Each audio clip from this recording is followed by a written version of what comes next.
Hey everybody, good morning. So it's Wednesday, July 12th of 2023.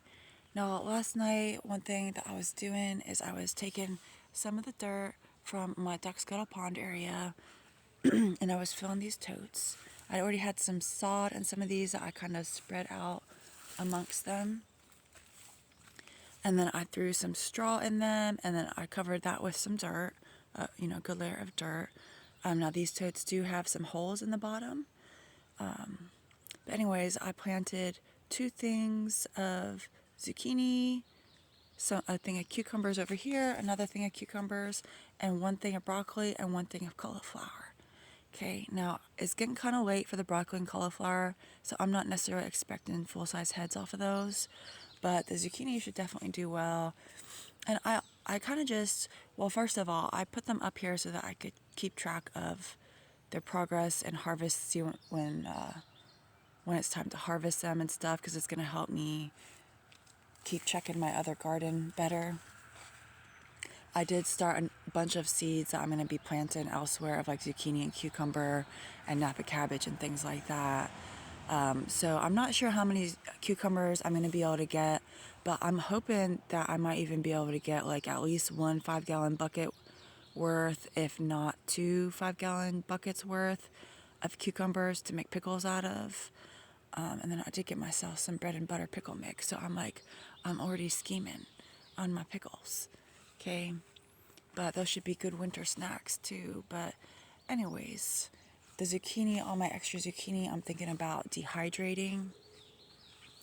I don't know if I'm going to shred them before I dehydrate them so that I can use them in zucchini bread in the winter time.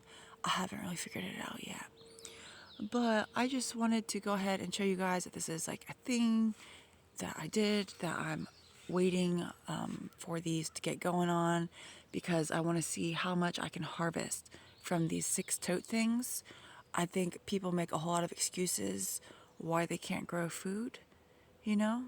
And some people are in small apartments with almost no light, and they may have some better reasons. But I used to have a vegetable garden that was primarily 5-gallon buckets with vegetables growing in it. I didn't have 5 acres to grow stuff on. I just had a cement pad basically that I could put my buckets of dirt on. So we're gonna see what kind of harvest this pulls in. And again, even if you don't have like a big vegetable garden, you might still be able to grow some things in some containers. The thing that I like about homegrown zucchinis is that when you get them in the store, they're just these small little things, but you can actually let them grow into like these like huge like squash that are still good for, you just cut out the seeds and the flesh is still good for zucchini bread and all sorts of stuff. Although I think it's probably not quite as nutrient dense as you let the squash grow really big, but it probably still does provide like more like carbs and things like that. I don't know. I haven't looked into that specifically. But anyways, my truck that I was in the process of buying, it's having some issues. So what started off as a slightly rough idle, it's like as more work has been getting done to it, now it's got a loud ticking. So I wasn't sure if I was going to have the valves and the lifters replaced. But the thing is that one of the cylinders wasn't firing right for a long time. And then, the gas got some octane booster and things like that in it. And so I'm not sure if something has just kind of unstuck and it has a lot of carbon buildup. So before, we start thinking about how much money needs to go into this thing, one of my concerns is like the person that I'm buying it off of has been like very fair with me on this, and like even the money that I've been putting in, like, I could still get that back. But I really want to get this truck going.